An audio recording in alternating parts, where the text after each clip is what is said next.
Hi, welcome everybody. My name is Gabi Manuli. I'm the Deputy Director of the Global Investigative Journalism Network.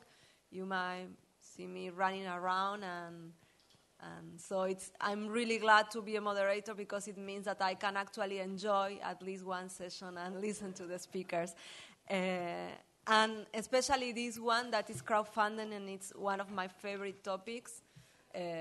As you know, crowdfunding has redefined the way that we can do journalism and that we can do our own projects.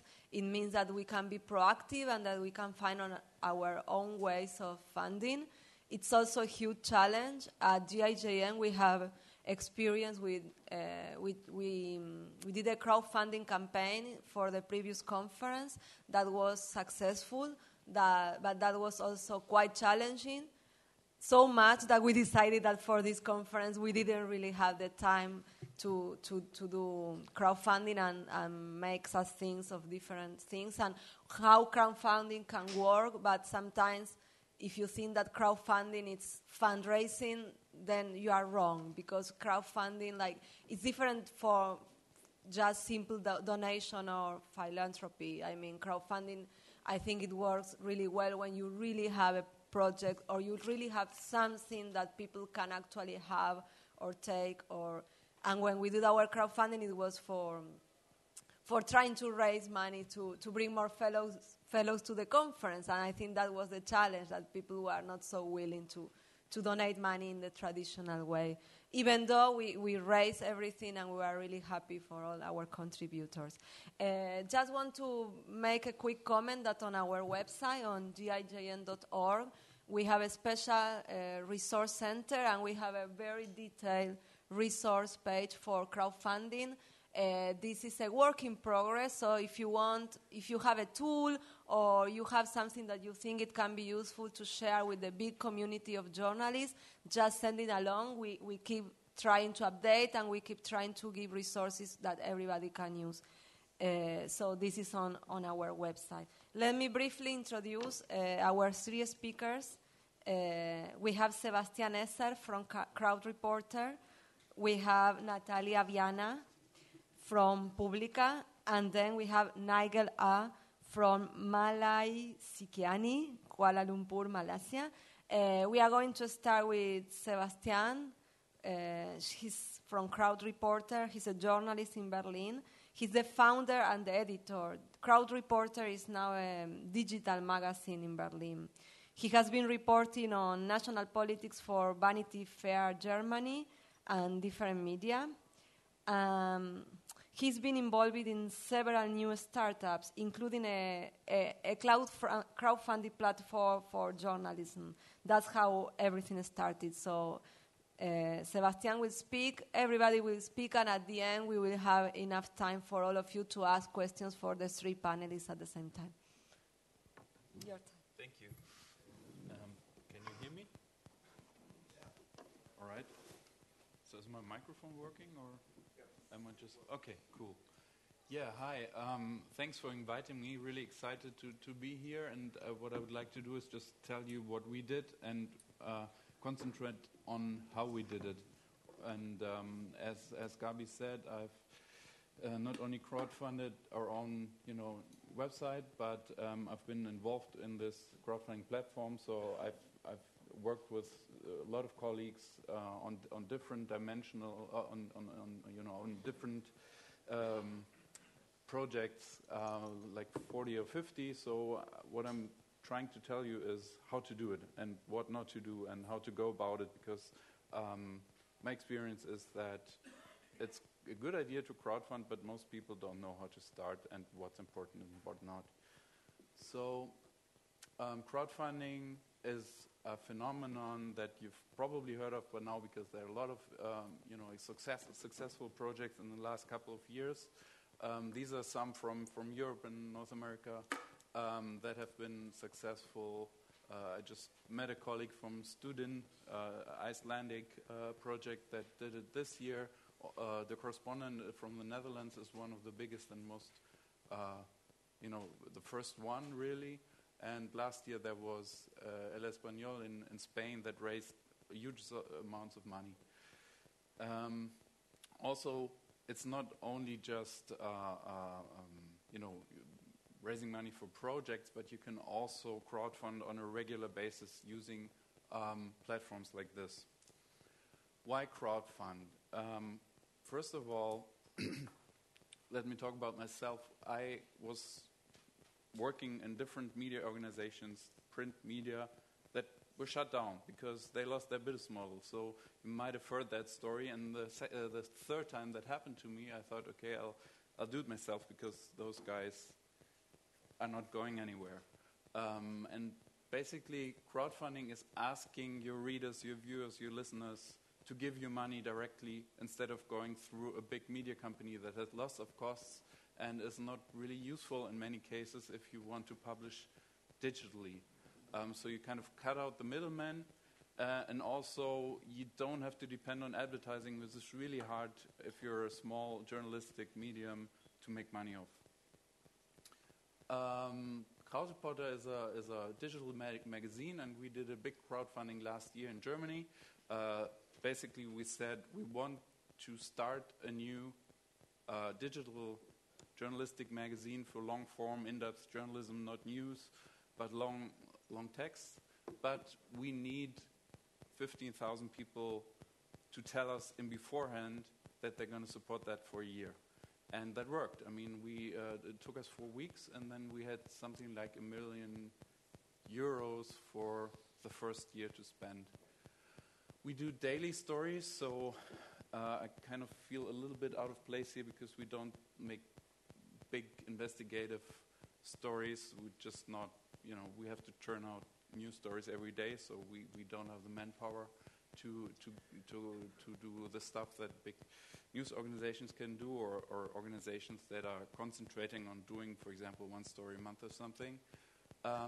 And our specialty is that we work closely with our members. So we have a database of 17,000 people who tell us what they know, what their specialty is, and we kind of tap into that knowledge and ask them to help us in our reporting. So the crowdfunding was kind of a kickstart funding round for our membership model. So now the first year is over, and now we have members who are continuously funding, like subscribers, kind of in the old model, our magazine. So we're not doing another round of crowdfunding, but we've just turned it into a membership model. This is our website, so just to give you an impression. But now I'd like to, So what this should mean is, why would you crowdfund? I mean, it's obvious that for journalists it has a lot of advantages, but why would you give money to a journalism crowdfunding? And I think that it's important to have a tight community around a certain topic. They have to be highly personally engaged, and they are looking for new ways of making and consuming journalism. So just to illustrate how we work with our members, we have this database, and we know who has special knowledge about stuff. One example, when this Germanwings accident in the spring was in France, I don't know if you remember, there was a pilot driving, the plane down into a mountain, and for a week or something, we didn't know what really happened. So we tapped into our membership database, and we found 30 people that were working in the industry. They are, flight attendants, pilots, people who know stuff, and that really helped us to find the right sources and just to get into those forums that people that know this stuff are really talking about what really happened. And so we kind of knew faster and earlier what would be the possible sources of that accident. So we also meet our members. These are some of our meetings. We bring people to them. This is like an officer, because this reporter of ours had been writing a story about him, and we kind of bring our readers in contact with them. What I'd now like to do for the next 5 minutes is give you some of the rules that I would that we learned. So just to give you some useful material maybe. And if you check my Twitter account, I'll put it on in the last slide. You can find this whole presentation, so you don't have to write down if that's what you were going to do. So the first thing is how much money do you need, how much money do you want, and how much money is realistic to get from a crowdfunding. And that's pretty easy to calculate. From my experience, around 5% of people who are willing to support you will support you. So if they're interested in your topic, in you personally as a reporter or your idea, only 5% will give you money. And in Europe, it's between, Western Europe, it's between 20 and 30 euros on average. So you'd have to, depending on where you're from, you'd have to change that. And community means just people who are interested and also who you can reach. So you can have a great idea, but if there are no means to tell people about it, then those people are not the ones that you can calculate with. As an example, so if you need 100,000 euros, they will give you on average 25 euros. You need 4,000 supporters. And then you need a reach of around 80,000 people. So you have to think about how can I reach 80,000 people? Think about, Facebook groups, newsletters, just PR, ask colleagues to write about your project and so on. So for Crowdreporter, for our crowdfunding, we had a 900,000 euro funding goal. Membership costs €5 a month, so 60 euros a year. That's 900,000 divided by 60. 15,000 people needed to support us. If those 15,000 are 5%, then we needed to reach something like 300,000 people. I mean, that's just a rule of thumb, of course, But it gives you an image of what you need to accomplish and what you need to work on to be successful. So we needed to reach those 300,000 interested people, but of course not everyone is interested in what we're doing, so we needed to reach something like 1 million people. And we thought we could do that and tried it and it worked.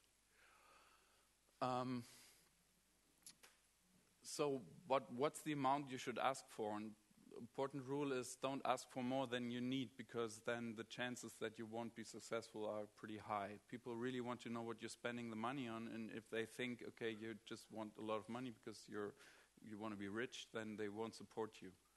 And also what's good to know is that once you hit the 100%, people won't stop supporting you. So there's no disadvantage of going for the lower goal. And obviously don't ask for less than what you need to keep your promise, because that's the worst outcome, right? You promise to do journalism for a year, and but after half a year, all the money is gone.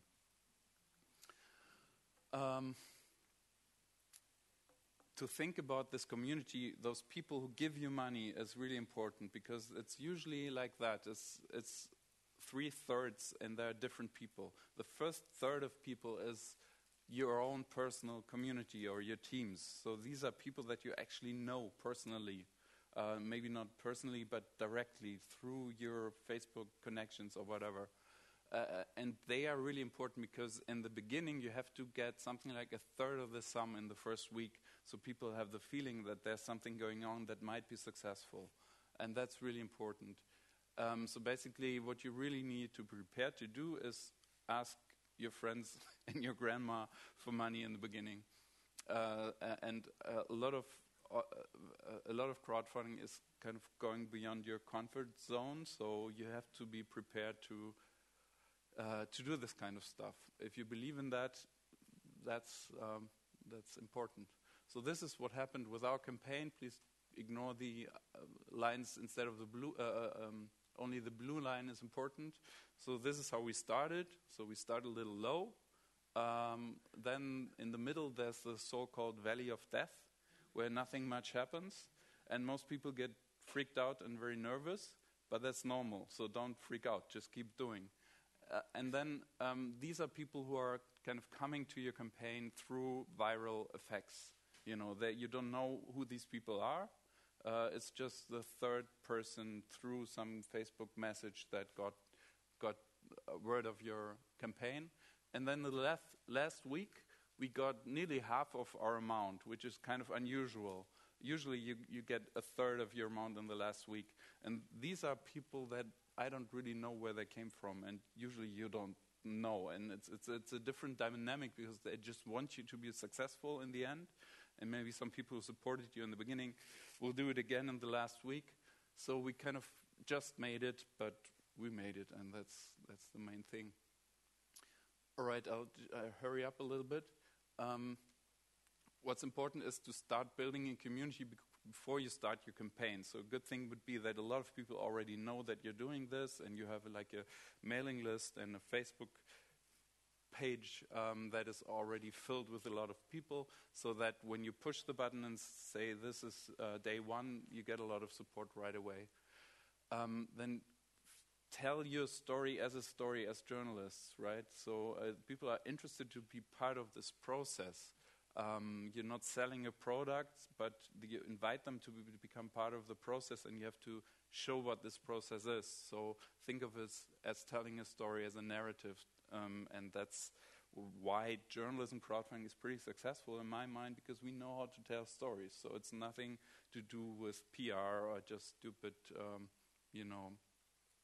advertising, but it's just journalism about ourselves, which is kind of strange, I know that, but at least we know how to do that. All right, so the strange thing is, as I said, you're not really selling something, but crowdfunding is a way of communication. So people tell you their support by giving you money. It's not buying a good, it's not buying a product because you think it's so useful for yourself, but they support your cause. So it's really important not to, just try to sell a product, but try to present an idea and then invite people to come on board. And then in order to be successful, you just need to reach this amount, and people mostly will give you what you tell them to give. So usually they like the idea, and then they have a look around and think, okay, how much money do I have to fund to be part of this community? So if you tell them, please give me €5, they'll give you €5. But if you tell them, please give me €20, they'll give you €20, and then you only need a quarter of those people that you would need otherwise. So, yeah, I kind of always feel strange telling you this stuff because it feels like, the salesperson or marketing, and I don't know anything about it, but that's just the stuff that you have to put up with. A crowdfunding campaign is like a marketing campaign. One learning that we weren't really good at, we work in communication, in the communication sector, but we're really bad communicators. We're good at confronting people, asking questions, being critical, but that's not really a thing to sell stuff, right? So, we had to learn that the hard way, and also we needed help, because there are some people who are good at this. It's not us, but that's okay. We need those other skills to do our jobs, but you need someone who can communicate with people who are kind of having questions or just being very critical. You should be prepared to having to be forced to answer a lot of questions. I mean, we got so much heat just for putting out an idea and collecting a lot of money, and you'll have to kind of get into a call center mode. And can only talk for myself, but I'm not good at that. Someone calls me and starts shouting. I don't know about you, but other people could handle it better than me. So you'll need help. Very quickly, we did it with our own platform. You can go on any platform. The ugly truth is the platform doesn't matter, because the platform won't help you to find your community. You have to bring it on the platform yourself. So if you use Kickstarter, if you use Indiegogo, or if you use your own platform, is really not important. I mean, it should work, of course, but don't rely on the platform to get the community going. You have to do it yourself. And we've developed our own platform. And what I would like you what I'd like to offer you is you can, if you want to set up your own platform in your country, talk to me, and we can talk about, using our software won't cost you anything or something. It's not a business model of ours. What we would like to do is set up a network of different crowdfunding platforms in different countries, just to maximize the reach. So, for example, what we did with Direct36, a Hungarian investigative project, is that we hosted their campaign on our site, and then we had different language versions. So by this, they were able to not only target an Hungarian audience, but also a German and English-speaking audience. And we'll do that with some colleagues in Greece, who are, of course, in big trouble right now, as all of Greece is, but Greece media especially, because there's a lot of oligarchy and mafia, whatever, going on, and they're saying, please support independent journalism, and they set it up on our website, and we'll push it in German, we'll push it in English, and then just maximize a kind of a European or maybe worldwide community of supporters, because there are a lot of expat Greece and in America and Australia and stuff. All right, so that's my name, that's my email address, that's my Twitter account if you're looking for the link for this presentation, and I hope I haven't been too long. And okay, thanks. Let me introduce you briefly to Natalia Viana. She's from Publica. She's the co-director of Agencia Publica. She was a partner of WikiLeaks in Brazil, and she has collaborated with different media, international media outlets such as BBC, The Guardian, The Independent, etc. And in 2013, Natalia was elected one of the 10 most influential personalities on Brazilian internet by magazine Galileo. Thank you very much. So sorry. So I just press the arrow, right? Is that what I do? Cool. Hi. Good morning. Thank you very much for inviting me. My presentation is, I don't think it's very long. Who we are. So I'm the director of Agencia Publica, which is a women-led non-profit investigative journalism agency in Brazil. Our mission is to produce and promote investigative journalism, fight for transparency, and the relentless defense of human rights. The reason I'm here is because we ran 2 crowdfunding campaigns. We have decided to do it a yearly thing. We didn't do it every year. We did one in 2013 and one in 2015, but it's going to be a yearly thing now. We raised 130,000 reais from 1,700 donors, and I was really sorry to talk after him because it's not nearly close to 1 million euros, but for Brazil it's a big thing. It was called the landmark in Brazilian journalism. It was in 2013 the biggest crowdfunding campaign for journalism itself, and the money funded 26 investigations in these 3 years. Why did you decide to do a crowdfunding? We did have some other support for our nonprofit, but we found that in 2013, crowdfunding was starting to pick up in Brazil. And Brazil is known as a country in which, it's a developing, now I don't know in which stage and how to call it, but it was a country in which people just don't have the habit to donate for causes or for charities. So crowdfunding started in 2011, 2012, and it started picking up. So it was just in the beginning, and we felt that it was a very good way to spread the cause as well. Because as he has said, and she has said as well, crowdfunding is not just a fundraising strategy, not at all. Actually, it is extremely tiresome. It takes a lot of effort, and it's much more tiresome than other ways of raising money. But the thing is that what you have with crowdfunding is you do public participation and activation. So you build people who are going to be engaged with you in your project, and that's key. You get publicity for your ideas, which is very, very important. So it's not just fundraising, it's also marketing, and it's also engagement. And we at Publica, we wanted to invite people to be part of our newsroom, or part of how we do stories. What we do in Publica is we are an investigative agency. We only write long stories. We are the opposite. We don't cover news. We only write big stories.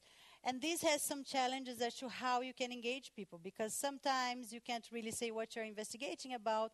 You can have a collaborative investigation with just anyone because you don't know where the information is coming from. So we wanted to test how can we have people inside our journalism.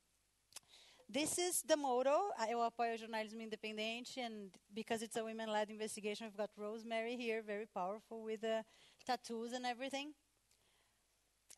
So I'm going to talk about the one we did this year. We raised, you see it's not a lot because also the real, our currency has devaluated so much, so by now it's only $15,000, but it is a lot for Brazil. We raised 40% over the target. We ran for 45 days a campaign, and we had 963 donors. How did we engage them inside our project? We decided that we would offer for them 3 proposals of stories every month. So we decided that we would build a website in which only donors could access, and every month we go to them and we say, hey, here's 3 things we want to investigate. Which one do you think we should investigate? And then they get to vote. So basically what we call it is we are inviting them to be in our editorial board by just clicking, this is the story I want you guys to follow, you girls to follow. In which stories we should pursue, that's it.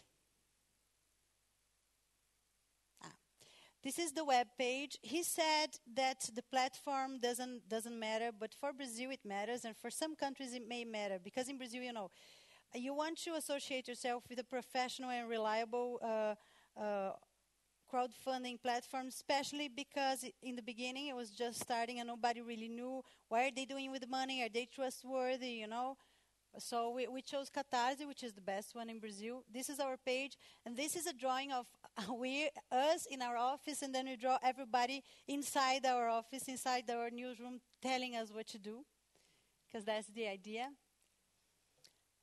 There's something interesting about the way we do it and the way this platform do it. It's an all or nothing scheme. So you have a minimum goal. If you don't reach it, the money is refunded. And this is quite cool because it has a game mentality to it.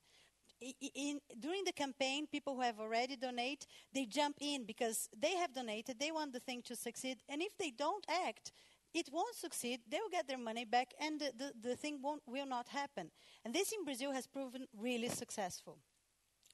You have to have the strategy, you have to sit down and strategize, and this is a very good tip. A crowdfunding campaign, it's a long distance run, it's not like a short distance run, so you really have to plan for a long, long campaign. You have to strategize per week. You have to have different targets groups in each week. You have to have different angles, different images, and videos about the campaign. And this is very important. You don't just talk about money. I need money, I need money, I need money. That's really terrible and it's really tiresome. You need to talk about different things. So, for instance, first week we talked about we need money. Second one is how we do our journalism. This is how we do it. These are the stories we've done. Third one, great people, important journalists who are supporting us. Fourth one, we had the party. So you have different themes in which you can keep talking about the same thing but not bringing in a very repetitive message. The other thing is what she said, and I think he doesn't agree. In Brazil, because of our culture, it is very important to give compensations for donations because you don't have a there's not a lot of culture of donating for charities, so you need to give compensation to people. They donate something, they receive something back. Quite often it's more a symbolic thing than like a thing that is worth the money that they gave. But it's really important that it is cute, like these stickers that I'm going to give it to you. It's well thought, and that is something that people want, and people that are proud to have received. We designed this year's compensations as a way to involve the community. All of them are thinking about this. So these ones are stickers that you can put in your computers. By that, you're showing support to Publica, and it's also a little bit cool to go around with. I support independent journalism. They are taking part in our editorial board. We set up a Facebook secret group in which the reporters can campaign first for the stories that they are proposing, right, our reporters. Then they can exchange their experiences. They can ask for tips. For instance, I wanted to, we were writing about the Brazilian right wing, so I asked our readers. Our community now has about 700 members. It's a secret community on Facebook. So I asked them, what do you think I should read to be prepared to do this investigation? Then they sent me a bunch of links. And they're really active and really interested in what we're doing. And it's good because it's up for the reporter to decide how much he wants to talk about the investigation they're doing. After the investigation is done, we are doing hangouts. So in the very day, the people who donated can have a hangout with the reporter who ask any question you want, and then the reporter will tell you how was the process of investigation. We also gave back e-books, pictures, and stickers.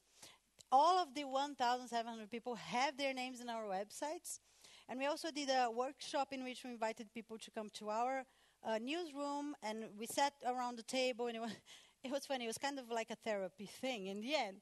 But because it was small groups and they were really close to us, but it was great. So, talking about how hard it is to do journalism finance, being independent, or just asking us how we do our work.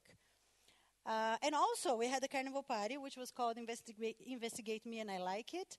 And this is also a way to engage our audience with our reporters. That doesn't work. Well.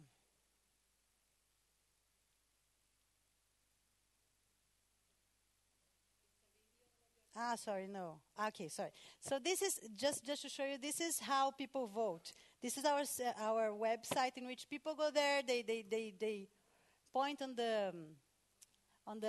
they click on the heart and then they vote. This is the last one that we did, and I'm not going to tell you which one won, but it's going to be made already. This is the first story that we published, and this is very interesting because apart from all this engagement during the process of investigation, we really want them to engage in the distribution process. We see that the distribution on the internet is changing a lot, and everybody's kind of turning into its own media. So if people are engaged in having your story spread, the story is really spread. This is the first story that we did, and it had over 100,000 shares on Facebook. And that is because people were following us since the beginning. And they felt that this was their thing. And it was very interesting. This is a story about the new Brazilian right wing. And so many right-wingers came to our side, and they started to discuss and to attack us. And then the people who donated for it, they would say, they would go and say, right-wingers, oh, you're supported by George Soros, you're CIA, blah, blah, blah. And then our supporters would go and say, no, I paid for this. I paid for this, and I think it's important. So it was really created a lot of engagement, which means that the stories have more impact. And it's all based on people. It's not based on, we don't have a big media behind us. We just have a very nice network. This is another one, and you can see there, it got 36,000 shares on Facebook, but it's a little bit there. It's the second story that we did, the same. The engagement of the people who donated, who are only 600, but were really engaged in distributing the story, was really key. This is a story about how police are very badly trained in Brazil and how they suffer abuses throughout their training. And this is a former policeman who was convicted for murder, and he self-named a monster. How he became a monster is the name of a book he wrote, and our reporter interviewed him. We got awards with the stories we did, which proves that you can crowdfund, even though the money you're going to have for an investigation in Brazil is not that great. You can do very good stories. So we received the Prêmio Rocha in Health Journalism by the Gabriela Garcia Marques Foundation, 3 awards at the Prêmio Direitos Humanos de Jornalismo. We got the Prêmio Petrobras de Jornalismo. All of those in stories that were designed and developed like this, kind of open source, kind of collaborative, and with people funding it. No money from foundations, no money from advertisers, no money from anything else. So this is really independent. And I've got the 10 Commandments, which is very practical rules that you have to think when you design your crowdfunding scheme. The first one is the project that you are doing must need to exist. People will not donate for just some idea that is okay. You have to be really sure that you believe that your project needs to exist. If you need money, don't crowdfund. Oh, I'm doing this because I need money. No. You crowdfund if you believe that it's very important to have people embrace your idea. And you have to be the first one to be extremely convinced about it. You have to invite people to join. So that's our experience. Not just donate, not just be readers, but join, participate. You are going to be part of this thing that we're building.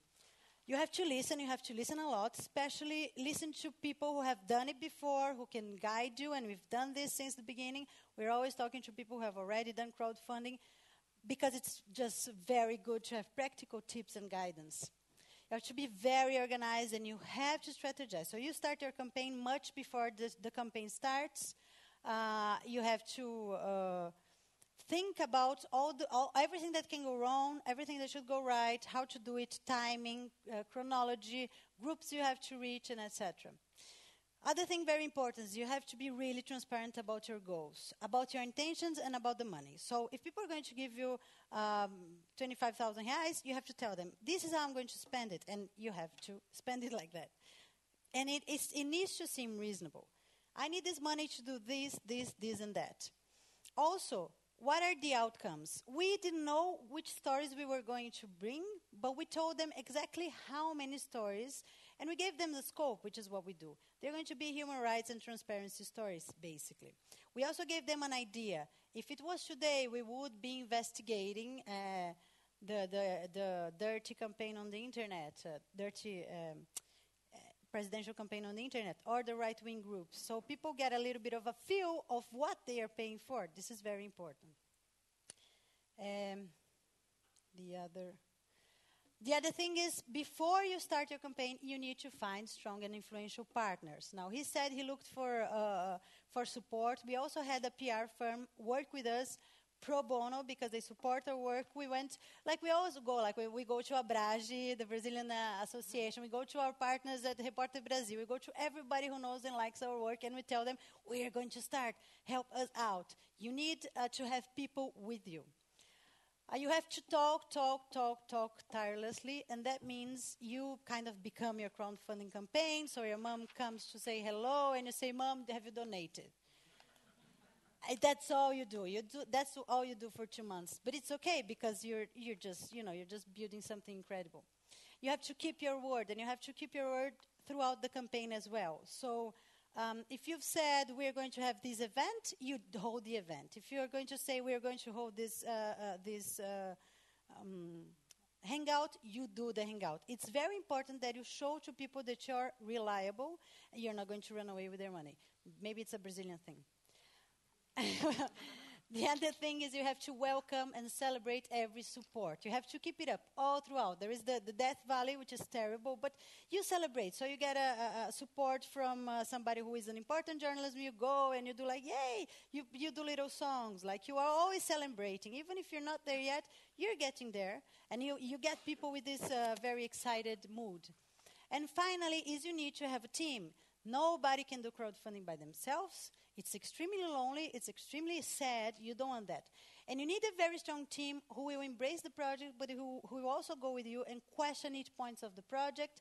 So it's bulletproof. They'll find the problems with you. They'll think things through. And also they will suffer. They will laugh with you. The last minutes are like the worst in the world if you haven't gotten your target. And we will celebrate together. You really need a team, and in my case, I also needed my family, which I put them to I put my family to campaign. They are saying Ocupe a Pública, which is Occupy Pública. And that's it. Thank you very much. This is my mail. Okay. So we will go to our third speaker. Thanks, Natalia. So remember, we will always celebrate. This might be because she's from Brazil, right? But it's the takeaway. So Nigel Au, he's from Malaysia Kini, for Malaysia. This is the leading independent news site. Nigel, early this year, he won an award for editorial excellence in investigative reporting from the Hong Kong-based Society of Publishers in Asia. And they also did recently a successful crowdfunding campaign to partially cover the acquisition of new headquarters for the media, but he will talk more about this. Hello all. Thank you, Gabriel. After listening to the two other panelists, I wish that we had invited them for our campaign. Things would have been much, much better then. For those who are not familiar with Malaysia Kini, Malaysia Kini is an independent news portal based in Kuala Lumpur. We were founded in 1999, and 15 years on, we are the #1 news site in Malaysia with more than 3 million unique viewers on both the mobile and desktop platform. Despite our status as #1 and despite our viewership, unfortunately, we are still poor. Which brings me to our crowdfunding project. This particular project is to partially, as mentioned by Gabriela, fund our new headquarters. Over the years, we have rented premises for operations, but that has not been without trouble. We have been kicked out before because after the government raided our office, they intimidated the landlord and off we go. But we have been fortunate to be able to rent this particular building for more than 5 years. On occasions, we suffer attacks. As you can see, someone has kindly splashed red paint at our office. But it's not ideal, but we make do with it. But over time, our team grew to over 100 personnel. It's obvious that we couldn't fit people in here anymore. So in the end, we settled for this. This doubled our space, the space that we previously rented, and also provides facilities for rooms as well as workshops, which we have opened up to NGOs to hold civil society activities. There's just one problem. The cost is 6.1 million ringgit, which translates to about 1.5 million US dollars. Just to highlight the challenge, the scale of this amount, this is our finances for the period of 2008 to 2012. Within this 5-year period, we made 20.7 million, but then we also spent most of it, which is 19.8 million. And you can see our revenue mostly comes from subscription, and we spend mostly on editorial costs. So that leaves us with about 900,000 surplus, which is not much, as it translates to about 180,000 ringgit in reserves, which is approximately only 45,000 US dollars. So the obvious choice was, of course, to take out a bank loan, but looking at our tight budget, we had to make sure whatever loan we take does not heavily weigh on our monthly finances. So the plan was, in this campaign, we would fork out 1 million ringgit. We would then obtain a 3 million bank loan, and the remaining 3 million would be through crowdfunding. And so we have this campaign. I don't know why it's rather large, but essentially the plan is quite simple. It's called Buy a Brick campaign.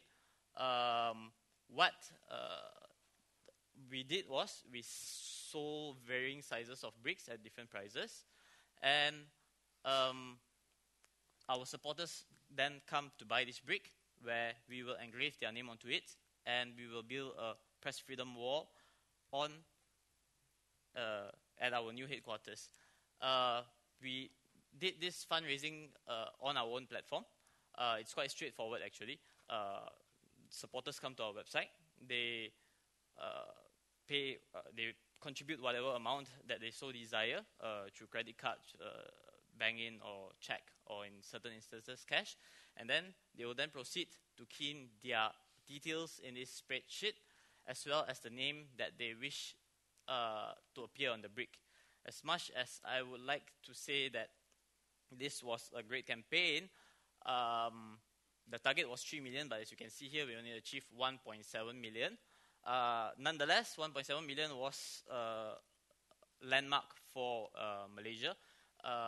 It's the largest amount ever gathered by the media in Malaysia.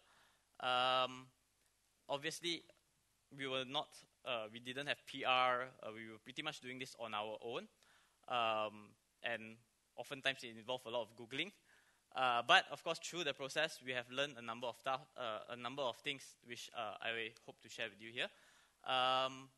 First thing first was that we kept the campaign quite personal. We realized that, I'll give you an example. When the campaign started in the early stages, we have people buying these bricks, not for themselves, but say for their children, for their parents, for loved ones who have passed away. And they all have their own stories, and they all have their reasons for buying these bricks. So what we did was we publicized these stories, and we realized every time when we publicized these stories, there would be a spike of 100 and 200,000. So if you see throughout the period, the money that came in wasn't constant. It's always a burst. Every time where we produce certain contents, and with teams as suggested by Natalia, of course, how we work and all the different kinds of stories, rather than we need money. So after every story, there would be a burst of funds. Of course, when we come to crowdfunding, there's the question of what's in it for me. Sebastian may not agree, but I think it's quite similar to Brazil, where people tend to expect something. But of course, what we did is we did approach this two-pronged. We tell our supporters that this is to support independent media, free media in Malaysia, which is quite rare. So that's the message part. On another part, we tell people that whatever you give us, we will give you in exact value a subscription package or advertising. So essentially, we are not just getting money out of thin air. We are pretty much getting future income. So in this case, we have, so when people put money into our campaign, people would then get either two things. One is the message, which is support independent and free media. And the other, if they wish, is in terms of something, a token of sorts, which is the subscription package or advertising. And as mentioned by Sebastian, as always, it's important to build a community. And Malaysia Kini, being around for more than 15 years, we have developed a community of supporters. And every time when we need help, they are the first to come forward. And our experiences in the past with the government being rather nasty to us, so there's a group of people that would constantly support us. And as mentioned by Sebastian, of course, we are not great communicators, but this is a community that is already supporting independent media, and this group of people are very important because oftentimes independent media needs to stand on its own. There's no tycoon to fund you or anything, so you have to be very nice to these people. By the end of it, if I have time for a video, I'll show you how we threw a party for this community of people. And of course, we had to act as ushers and take care of them. But of course, there are several things that we could have done better, and we believe had we done this, we would have achieved the 3 million target. One issue was small contributions. We were not eager to go with small contributions simply because of the management costs. Say, if we accept contributions of 100 ringgit, we'll probably have perhaps give them a t-shirt, and that would involve costs, and then perhaps post it to them. That will involve postal costs. So once you deduct the small contribution with the cost, you may even get a smaller amount. But in retrospect now that after the post-mortem and all that, we felt that perhaps a smaller amount, people don't really expect. We found that when the campaign went on, people started calling us and say, I want to contribute, I want to give you my money. And they didn't want anything. So in retrospect, perhaps if we had started with we had included the small contribution as part of our campaign, that would have helped. Aside from that, this entire campaign ran completely on the internet. But had we gone beyond that, it was likely that we could have made more. For example, fundraising dinner, which is a regular strategy employed by political parties in Malaysia to raise funds. But for this particular campaign, it's just on the internet. Also, one more thing that perhaps that could have been done better was by planning in phases. We launched everything in one go, which was the mid-range contribution, 1,000 ringgit, and we have 25,000 and 50,000 ringgit. So when you do everything in one go, there's really not much time to reflect. But if you go in phases, we start with small donors, and from small donors, after that campaign has ended, you can learn what information you can get from that and improve on the next phase. So that is one. But there's a challenge that is beyond our control, is that the government doesn't like us very much, and the donors that give their money, some of them are a bit concerned about backlash. So what we do is they can substitute any name they want for the wall. But for institutional donors, for example, some of them may see that it's a branding thing for them. But there have been cases where one particular donor was attacked by members of political parties for their contribution, saying that why are you giving money to an agency that it's always bashing the government. But that has been a challenge. But going into it, we were aware that this may happen. So we were quite careful to deal with it. So this is, should be this. This is the final product in digital form on our website, where people can actually go and search for their name. I would like to show you the actual one on video, but I think there will be an advert. Please bear with it. Can we play it, please? Hva vi gjør, hvem vi Drivstoff fra Esso bidrar til å holde This is not part of ours.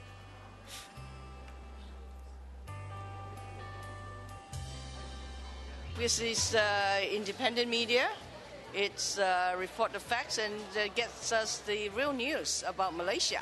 So it's very exciting. And it's a model for independent media in the region.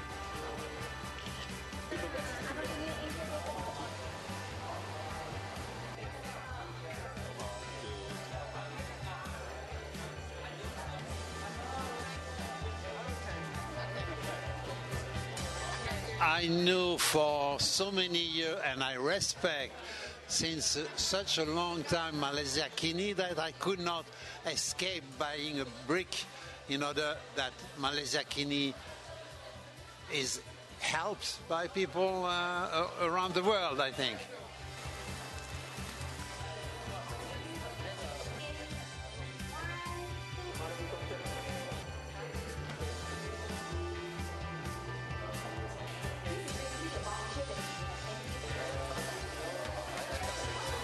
We must support Malaysia Kini because it gives you the best available information about the affairs of this country without fear or favor.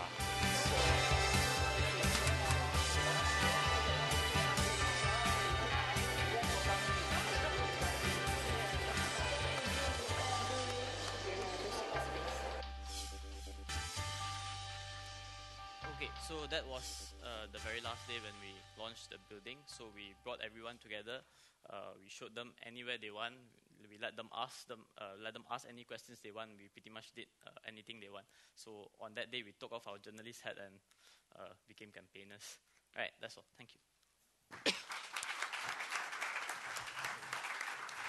Okay, thanks for your great presentation. We will extend 5 more minutes so you can ask questions, but then, of course, after the session, you can always approach them by email.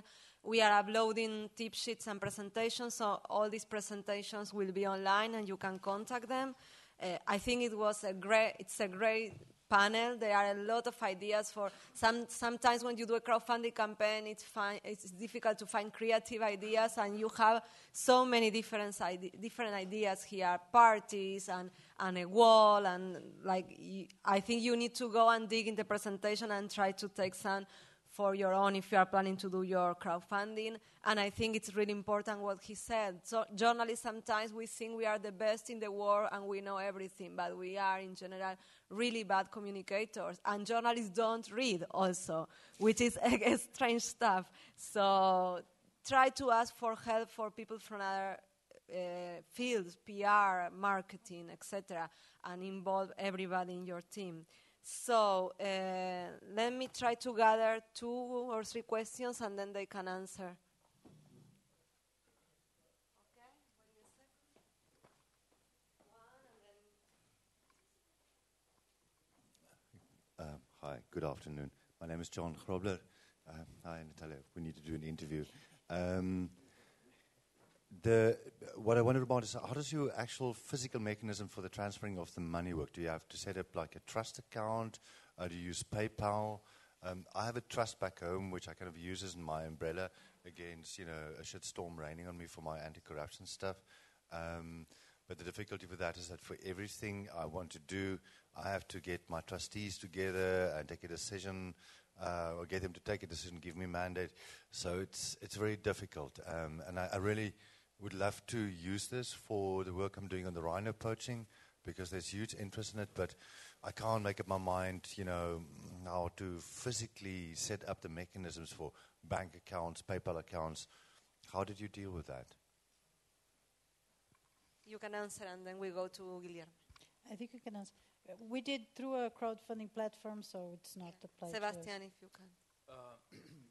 Well, basically there are programs from PayPal, and not programs, but special stuff where you can collect money, but only get it into your account after a certain amount of time. So none of the money lands in our account until a successful end of the campaign. So, but I would recommend just using a platform. I mean, they have it all figured out for you. Be it, Qatar's, or we use Qatar's actually before. But or they take Kickstarter they or take something. 13. They take a big chunk, like 13-15%. My one was 13%, but they take care of all those things. Okay, we go to... Hello, I am Guilherme. I'm from Abrage in Brazil. I want you to talk about tax deduction, because this is behind most of successful campaigns in the US. I know that in Brazil it's not deductible. Am I right? But I want to know about Malaysia and Germany or Europe in general, if you know. Do you want to start? Tax deduction. Sorry, is this microphone working? Fortunately for Malaysia, no tax. No taxes. No taxes. But people can deduct it from their revenue income tax. I mean, you mean tax deductible for the donors? Yeah. I'm unclear on this particular point. I can get back to you later. Okay. Well, we had to pay taxes. So this 1 million euro that you saw, we had to pay 19% straight away. And it's income also, so I also have to, if something is left, I'd have to pay taxes. Can people deduct it from their... Not in our case. We're not a non-commercial enterprise. We're just a commercial firm like any other. If it's non-commercial, then it's possible, but in the end, if someone gives you $20, that's not really, their main reason to support you. Okay, thanks. We have... you wanted to ask a question? Okay. Thank you. Hello, this is Laura from Italy. I actually spoke to Sebastian by phone a few months ago because we are doing the same in Italy. It's a crowdfunding project for war reporting, but it has been launched by traditional media because we work for an online national media. And we created this crowdfunding project. But first of all, thank you, the three of you, because it's really interesting cases. And I have a question for all of you. First to Sebastian. Okay, we created our own platform as well. So we don't use Kickstarter or Indiegogo or whatever. So we just pay PayPal a little fee. But I was wondering, I think you as well as like us, we all have articles in Italian. So all the reportings is in Italian. And we are thinking about translating the reportings because like nobody really speaks Italian. So do you have the same problem? You're thinking about translating your reporting in English? Because I see your website, it's basically everything is in German, so I wouldn't understand it. So are you thinking about going international? And may I just ask all the questions to the different people, and then you reply? And the second question is for you. I really liked your story, and I really liked your communication passion. And I was wondering, you said that journalists are not really good communicators, which is Right. Do you use other people, like PR, marketing people? Are they on staff in your office, or are they just hired, or And third question is for you, about the people who have been attacked by the government. So do you actually offer them some kind of protections, or which kind of support, if you give them some kind of support or anything? Thank you. Thanks. You can start answering, and I think we will wrap up after this. And you can keep asking questions once it's over.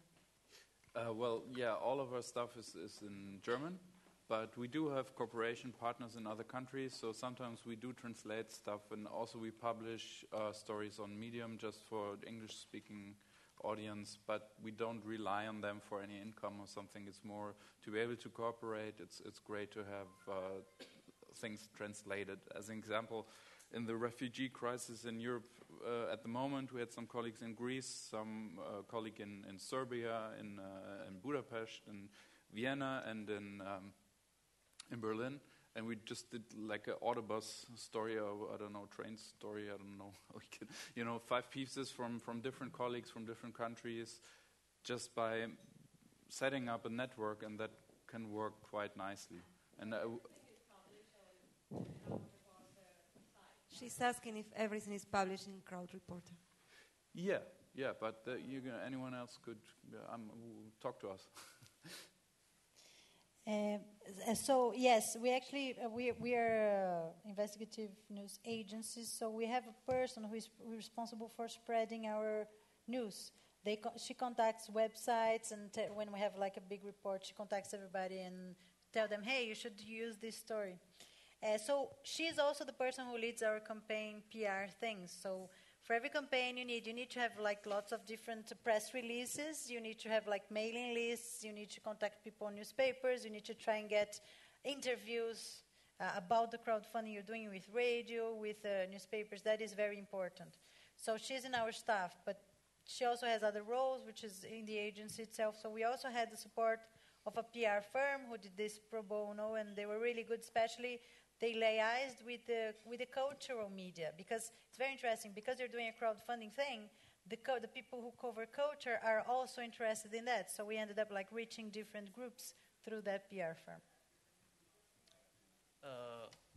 With regards to attacks from the government, it's not a physical attack, but more or less because some of the donors are business donors, so obviously they want to protect their businesses.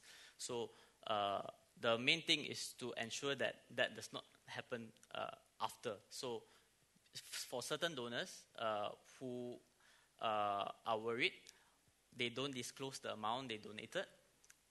We don't disclose their amount, and if they do not wish, we do not disclose their name. But in one particular instance, which the company did publicize this, it was attacked. What we could only do was to offer moral support, to call them, to say sorry, to say that if there's anything we can help you with, because this is in terms of their business, and there's nothing much we can do to defend them, aside, of course, from to defend them and to write for them. That is as much as we can do. I'm not sure if the language question, was that only for Sebastian? There was a question about the languages we use. Yeah, no, but if you have the same problem? By default, no, because our platform portal is quite lingual in English, Tamil, Chinese, and Malay. So we already have the resources to easily translate whatever we need from our campaign. Thank you very, very much for your time. It was a really valuable session. I think you need to go and check the tip sheets and go and talk with them. They offer help. This idea of creating a network of crowdfunding platforms is great, so use them. Thank you very much. Thank you. Hey, to show Avicii I was cool, and when I finally